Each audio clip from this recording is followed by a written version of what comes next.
Welcome, channel patrons. I get that wrong every time. It's channel members now. There's no Patreon left. Whatever. I'll get it right one of these days. But welcome to the behind the scenes for the villain tier list. As we do in the tier list, and this is the last behind the scenes for a tier list we'll be doing for a while, anyways, probably. I do eventually want to remake the friendship and relationship tier list, and then make a tier list of like all of them. But that's going to be in like a while from now, probably. You want to give it some time so that, people like have time to forget about the old ones and then also can get excited about the new ones when they start up. So that's, something in the future. But for the behind the scenes for this, we're going to go through the actual data, point out anything interesting, and then I'm just going to go through and make my own personal tier list for the villains. So yeah, here are the responses. I don't think there's anything like particularly interesting at the start. It mostly just like maps right onto the tier list very well. Whirlpool got a ton of 1 out of 10s. And so did the X Rainwing Queens. What's interesting kind of about these two is that Whirlpool actually got more 8s, 9s, and 10s than the X Rainwing Queens did. But also Whirlpool got a ton of 1s, where the Rainwing Queens had a couple 2s and 3s, so that brought their averages up just barely above Whirlpool's, which is kind of funny. Anything in here? Not really. Love Darkstalker. Amazing. Fantastic. Only 7 people out of almost 1,600 rated him a 2 out of 10, which is really funny. Icicle. Sora is an interesting one. I had Sora in the ratings list, but it's like arguable whether or not she's actually a villain, and then also it was just kind of killing the mood of the video to talk about her. So I was like, you know what? I'm just not gonna include her. Like she's not a villain for the purposes of this list. But also an interesting amount of people rated her 10 out of 10 and 1 out of 10. So there's like this normal distribution in the middle and then extreme values on either side. Some people really like her, some people really don't, which I think is interesting. Hate Chameleon. Chameleon's the worst. Uh, anything else cool going on in here? I also removed Belladonna just because, like, it wasn't super obvious that she was a villain primarily. Like, she definitely was in book 11, but after that, it was like maybe she's not a villain. I don't know, man. She's certainly an antagonist at times, but I think she's a good guy in books 14 and, well, mostly just 15, I guess. I don't know if she appeared in book 14 at all. Maybe in like a vision or something. In any case, I decided to leave her off the tier list as well because I just didn't know what to say about her. I was like, well, she's a dragon. That's cool. Another one of these very flat in the middle, which is interesting. But then extreme values on either end for Cottonmouth. That's kind of interesting. What's also interesting is there's 300 less responses for Arc 3 villains than there were for like Arc 1 villains. So it's definitely like a lot of people haven't read Arc 3 yet. Interesting. Anything else? Even fewer for Dragon Slayer. Yeah, I think that's it for the data. If you have any questions, let me know and I'll try to answer them. But let's get into my personal tier list for where I would rank our wonderful, wonderful villains of the series. Okay, so this I haven't given any thought to, so this is just gonna be my in the moment rankings. I'm going to rank them based on how good of a villain I thought they were. So not whether I like them as a character or whatever like that, but like how good they were at being a villain. Okay, so let's get into it. Scarlet, easy A plus. Scarlet is a fantastic villain in the series. I thought it was kind of weird that she was around for Arc 1 and Arc 2, but that has more to do with like the plot structure of the arcs than it does to do with Scarlet herself. I thought she played an excellent job being this like power hungry, very, very evil, mean violent dragon. Like that was her part to play in the story, and she played it perfectly. She never deviated from that for a second, and she was so good at emotionally manipulating different dragons, especially Beryl. Like I just gotta respect it. Really well written villain. Marosier, I think, actually goes above Scarlet. Um, so Marosier got a C on the tier list, and I'm like, what the heck? Because Marosier was very, very well written, I thought. Like, he was consistent with his character, kind of arrogant, trying to be aloof, but also, like, mean spirited oftentimes. But, like, his motivations, I thought, were some of the most interesting motivations of any villain in the series. Like, Scarlet is a great character because of her character, but not her motivations. Her motivations are pretty boring, if I'm gonna be completely honest. Like she just wants to be queen and then also be violent. Like that's her thing, which is fine. But it's just not that interesting, I don't think. Um, Now she's A plus because she did it really well, and she didn't need to be interesting for her plot in the story, her part in the plot of the story. But Marosier's motivations are really interesting, and I think they just add to his character as a villain. Um, Marosier's motivations being saving the Nightwings pretty much, through his schemes, through making up the prophecy, and then also in making sure that nobody outside of the Nightwings really know that the prophecy is made up and that Nightwings don't actually have secret powers anymore. He was such a good villain. Okay, Blister. I also really like Blister. I swear, not every dragon's going to be A plus. There's gonna be some variety. Um, but yeah, I just like I'm a sucker for characters that are really smart, and Blister is very smart.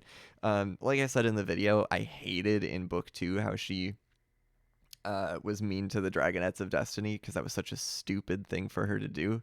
But otherwise, she did really well. I think my favorite Blister scene is in the assassin winglet where Deathbringer assassinates um, uh, whoever the Sea Wing general was, who was his target. And Blister immediately figures out like it wasn't anyone that should have been at the meeting. Like there was definitely someone from outside of their circle who had committed the assassination. Like it wasn't somebody on the inside breaking the alliance. It was somebody on the outside trying to break the alliance. I just like that was so good. I love Blister's big brain moments. Okay, Burn. Burn gets B tier. Kind of like Scarlet in the sense that like she's like her motivations are super boring, but she plays her role well enough that I think she's like mid. She's average. She did a good job of being the really aggressive, violent sister who wanted nothing but war. Like that was what she did, and she was good at it. She also had the Weirdling Tower, which is, I suppose, kind of interesting. A little bit of like spice for her character, but nothing crazy. Orca, see, I don't get why the fandom really likes Orca. Like she was never even on page. She's just an old Sea Wing that died before we met her, and then was also kind of like the worst. I mean, imagine having animus magic, the power to do literally anything, and using it instead of doing anything like helpful to instead enchant a statue to kill potential competitors for the throne before you even get the throne. Like why not enchant something to help you win the fight for the throne? Why didn't she do that? I don't know. I just like I don't think Orca was all that good at using animus magic, I'll be honest. But anyway, that's why I put her in C tier. Whirlpool. This is a weird one, but I think Whirlpool gets A plus just below Marosier. And remember, I'm ranking these based on how good of a villain I thought they were, not as a character. As a character, Whirlpool F tier for sure. But as a villain, I'm gonna give him A plus because he was such an unlikable character that you just have to respect how well he was written. Like I don't know of anyone. No, that's not true. There's some crazy commenters. But I don't think I've ever met anyone who seriously, like, genuinely wasn't bothered by Whirlpool a ton.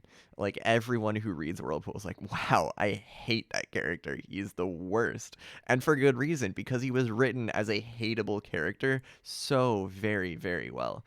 So I just like I gotta hand it to Tui on that one. She wrote Whirlpool as a very unlikable character, and he was very unlikable. So I'm gonna put him in A+ for doing that really well. The X Rainwing Queens, I'm gonna put them in A tier. Yeah, they were also very unlikable. Didn't like them at all. My only like thing with them that I wish we kind of would have seen more of is like what happened to them after Glory took the throne, because they're just kind of never mentioned again. But like I'm sure they were still around. Was there conflict between them and Glory? How did Glory handle it? How did they handle the transition of power? Like what are they up to now that the Nightwings and the Rainwings are kind of coexisting in the Rainforest? I don't know, because they never come back, but they played the role good while they were there, so I put them in A tier. The false dragonettes, excluding Fate Speaker, not Fate Speaker, just the rest of them. I think I'm going to put them in B tier. I'm gonna put them in low B tier because like they were good as annoying, kind of evil, just very selfish characters, but I also like they kind of just felt one-dimensional for most of their screen time. Flame in book 6 gets a lot more. Um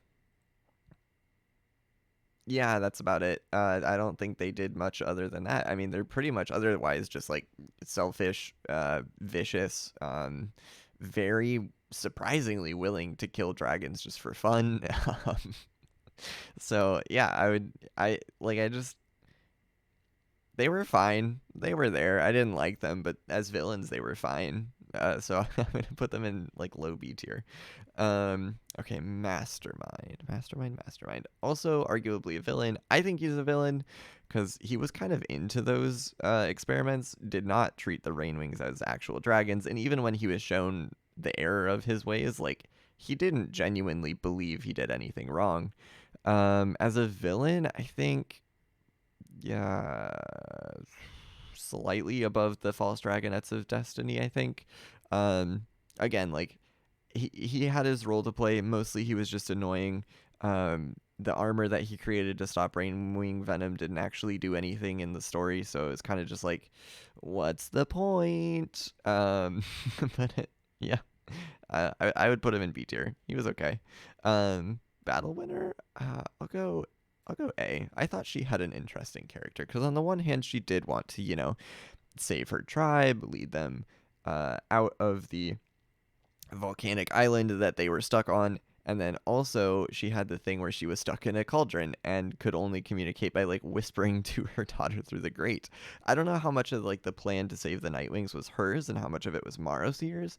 But it was an interesting dynamic, and I thought she was an interesting character. Certainly, she was intimidating to look at, so I think she fits the role of villain pretty well. Fierce Teeth, I'll give her a solid B tier. She just she got a lot of character development, kind of the revelatory kind in her winglet, which was interesting, I thought. But like overall as a character, I didn't really care about her one way or the other. So I think she's pretty mid. Yeah, just stop kidnapping Sunny. That's really the only thing. Okay, Icicle. Ooh, as a villain, as a character, I kind of hate her. As a villain, I think Icicle gets A tier. The manipulated puppet of Scarlet. These two in connection with each other, but like she was willing to do all of the things that Scarlet wanted her to do, because her moral compass is questionable at best. And also, she definitely killed some innocent dragons that Scarlet was not telling her to kill. She had some good conversations with Winter. I think that really drove Winter's, or established Winter's character arc, which is that um, he doesn't see value in himself beyond what the Icewing value system suggests he should see, which is to say very little because they kind of hate him, which is really sad. But I thought, yeah, so she played a really important role in Winter's arc, and then also had an interesting dynamic with Scarlet and her character motivations. Okay, Chameleon. Fuck, I I hate Chameleon. He wasn't. He was so annoying. Like, I can't let my personal feelings get in the way of this. Let me reevaluate. Um, I think Chameleon as a villain deserves low B tier. I'm gonna put him low B tier. Because on the one hand, he certainly did an interesting job of changing shapes to assist other evil dragons with their endeavors. Um, but on the other hand, what was he doing? Like, he had so much power to do anything else, and he chose to do what he did, and it's just like, Chameleon, you're wasting what you've got, and I don't like to see it. So I'm gonna put him in B tier. All right, Narwhal and Tundra as villains, as villains. Yeah, I'm gonna go with there. I'm gonna go pretty high up in A tier. I think they did a really good job being the villains, at least of Winter's arc, and then also a little bit of Snowfall's arc, mostly just Tundra in that one. But yeah, they set the stage for Winter's character development very well. I kind of hate that Winter went back to them in the end of book 10. Like, that just felt weird. He definitely had developed past that, but then he kind of slipped back into it. I don't know. In any case, they did a really good job of being the worst parents ever. So I'm going to give them A tier as villains. Okay, Vulture.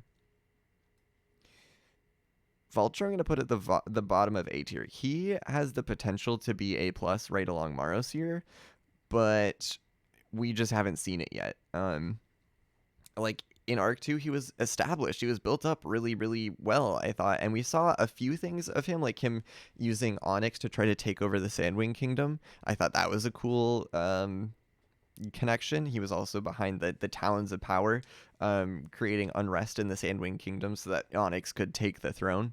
I thought that was really cool, and it showed off his, big brain scheming manipulative side. But then the end of book 10 came along, and he was just like, I am Darkstalker's puppet. And I mean, Darkstalker is amazing and has animus magic, so understandable. I just would have liked to see him do a little bit more, I suppose. So he has potential to be amazing. And for now, I'm just gonna put him in really good. Cobra. Cobra as a villain. Cobra as a villain. I kind of, as a villain, I think she gets C tier. Maybe I'll put her above Orca. Because she's not much of a villain. I mean, yes, she's a terrible parent. Um, but I honestly don't even think she was abusive to Kibli intentionally. Like, Narwhal and Tundra absolutely were. Cobra, I think, just genuinely didn't care, which sucked for Kibli. Absolutely horrible parenting. Um, but I don't think she was a villain in the sense that, like, she wasn't really trying to hurt anyone. She was just like, I don't care about you, and that was just her thing. Like, she just didn't care one way or the other. Um, and she gave Kibli what, from her perspective, I'm sure was good life advice, even if, from an outside perspective, we know it's kind of messed up, the things she would say to Kibli. But I mean, if we try to take her perspective, like, I just don't think she was much of a villain. So I'm not gonna put her high on the villain tier list. Um, Now I want to be clear, like, she was really bad for Kibli. So just get that out of the way. Sirocco and Rattlesnake. Oh, they just bother me. Like, I just don't like reading them ever. So for that, I'm gonna give them A tier because that was their purpose. Their purpose was to be annoying, and they did that really well. Um, yeah, solid A. That's all I've got to say. Wasp. I think Wasp was overrated in the tier list. Honestly, I'm gonna give her C, maybe B. I'll give her B. We'll put her above Mastermind. Just because, like, she was evil through and through, like Scarlet and Burn. Um, she wasn't super sadistic with it. Like she just wanted to be in power all the time, and she was a jerk to most people. Um, the reason I have her in B below the others though is because like her ending was really bad. I thought like she just didn't do anything that you would expect a main villain to do in the finale. Like she was just kind of there. And then she had Magic Despot on her, and then she was like, "Oh, I'm out of the plot now forever." So, like, there was a lot of potential. Um, but I don't think she did all that much. Like honestly, even the pretending that Clearsight's book made her queen or whatever was like what her mom did before her, not really her. She just kind of continued the legacy. And then she got lucky with the Breath of Evil and Hawthorne and Sequoia giving it to her. And then I guess she was like sneaky enough to keep using it without anybody figuring out what was going on. But just like I don't know. I don't know. Like I was just never vibing with her, I guess. Um, Cadell.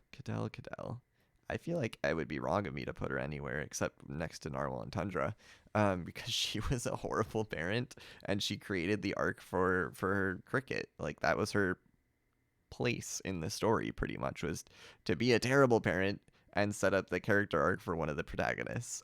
And she did that really well. Horrible parent, well, a horrible grandparent, I suppose. Um, yeah, that's all I really have to say about Cadell. Jerboa. Uh, I'm gonna go D tier. Well, I was gonna say D tier because I don't think she's really a villain. Like she just kind of goes crazy over time, loses her sense of right and wrong. But like I said in the video, she was a really interesting exploration through that idea about the issues of immortality. So I honestly, with that in mind, I'm gonna move her up to A tier because that's just such an interesting idea to me. Like to have animus magic, right? Make yourself immortal, but then also, um, we'll say like fall victim to old age. That's not dying. That didn't make any sense. Um, but yeah, just a really interesting character concept. And for that reason alone, I'm gonna put her in A tier. The Breath of Evil, literally just a plant. As a villain, um, D tier. The amount of books I've read and stories I've seen where some kind of plant or fungus or something like that ends up mind controlling everyone and tries to infect more people to mind control them too.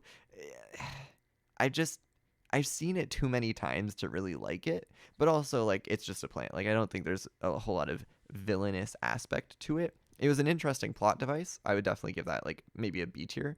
Um, but it's kind of overused and is also just not a villain, so that's why I have it in D tier. To be clear, I didn't mind it as like a plot device in the book. I thought it was kind of an interesting storyline. I just don't think it's a great villain. All right, Cottonmouth. Cottonmouth goes at the top of B tier for me. Like a lot of people have said, he was pretty one dimensional, but also like he only had half a book to be in. So I mean it makes sense. Like he just there wasn't a whole lot of space for him to be anything else. Um I thought the backstory with the scorching was really interesting. Also his like experimentation to make the breath of evil a viable way to control dragons was really interesting. Um and overall he was just kind of annoying. So yeah, it was like he works pretty okay as a villain. I think I give him B tier. The Dragon Mancers, the Dragon Mancers are the worst. I mean I have to put them in A plus. I think either that or at the top of A next to the X Queens. I'm gonna put them at the top of A next to the X Queens, because they really are just the worst. Like they're such good villains. They're the kind that really just make you hate them for existing, for being the way that they are. The only thing that holds them back from being A plus, I think, is they didn't have a satisfying ending. Like all four of these villains in A plus had a really satisfying ending that tied directly into, I think, their character arc. Like Blister, died due to her own ego, her self assuredness, and I think that like tied pretty well into the whole reason the war started in the first place. Um, Scarlet died to her enchanted daughter, who she enchanted to not challenge her for the throne, but who she messed up the enchantment for because her daughter still took over the throne and then was willing and able to challenge her. And then also Peril stepped in after figuring it out, the dragon that Scarlet spent an entire lifetime emotionally abusing, and that just like came together really well to lead her demise being ultimately a product of her own creation. Very satisfying. Whirlpool was killed by, the dragon that he was grooming. Very satisfying. Marosier died just after monologuing about the whole arc that he was the primary villain of. Very satisfying. I just like these villains that are in A plus, I think are of a similar, maybe slightly better quality than the villains at the top of A tier, but they just had such good endings, and these ones really didn't. And that's, I think, one of the big things separating them. Okay, Sandstorm. Sandstorm just goes right next to Burn. We'll go right below Burn. Um, they're the same character, I swear, except he only shows up in the Legends novel, and he's also a guy. I guess maybe he's a little bit less intelligent, which is saying a lot, I think, as Burn isn't very intelligent to start with. But yeah, he's pretty much just Burn. Heath. Heath. He gets A plus. For the same reason that Whirlpool gets A plus. He's so hateable. He is so hateable. He is the worst. I just like every time he was on page, I'm like, oh man, I really hope something terrible happens to him. And it kind of did. He had his whole life turned upside down after admitting that he wasn't the one who actually killed the dragon. So yeah, bad on Heath. Glad that everybody hates him. But as a villain, he did that so well, so he gets A plus. Diamond and Vigilance. Diamond and Vigilance. I think probably for me, I'm gonna put them by battle winner. For similar reasons. Like they had some interesting motivations. Did they have interesting motivations? No, I guess they actually didn't. They were mostly just really, really selfish, and also kind of racist. That was like their whole thing. Um, but with that being said, they interacted with Darkstalker in what I thought were interesting enough ways to warrant being placed in A tier, especially because like they really are the reason that Darkstalker Legends happened. If they hadn't been misusing and abusing their powers, whether they be animus magic or seeing the future, reading minds, or whatever, they just like it would have been so much better for everyone. It really would have. But that's what they did. So they get A tier for it for being villains. I'm going to put Snowflake and Snowfox in A plus. Yep, they're A plus for me. I just love these two. They're so much fun. They scheme together, but then also they like kind of like each other. Which I'm like, oh, that's really cute. I like that. Yeah, I just like I have such a soft spot in my heart for villain pairs, and they are the quintessential villain pair in Wings of Fire. There needs to be more of those, but they do a pretty good job of it, so A plus. Arctic. God, I hate Arctic. He, like I said in the video, he makes the worst of every situation he's in. Where do I put him as a villain, though? As a villain, I think as a villain, he's like low B tier. I'm gonna put him below Chameleon because he's like a little bit of a tragic character, but also a little bit of just like the worst. But I don't think he ever really truly does anything that's evil. Maybe he does some things that are selfish. Scratch that. He does a lot of things that are selfish and a lot of things that are really stupid. But I don't think he's evil per se. So I don't know. I don't know if I'm articulating my thoughts about Arctic correctly, but I just like don't think he was really a villain most of the time, more just like a product of his situation and also of his personality. So yeah, I'm gonna put him in B tier. Um, Albatross. Uh, put him next to Jerboa in A tier. He's just an interesting exploration of what might happen if you have a character with almost unlimited power who has been just abused essentially his almost entire life until he finally reaches the snapping point. That's just an interesting concept, and I thought that he played that out perfectly. So yeah, interesting character. Didn't mind him. Didn't really think he was a terrible guy, just kind of crazy. So I'm gonna put him in A tier.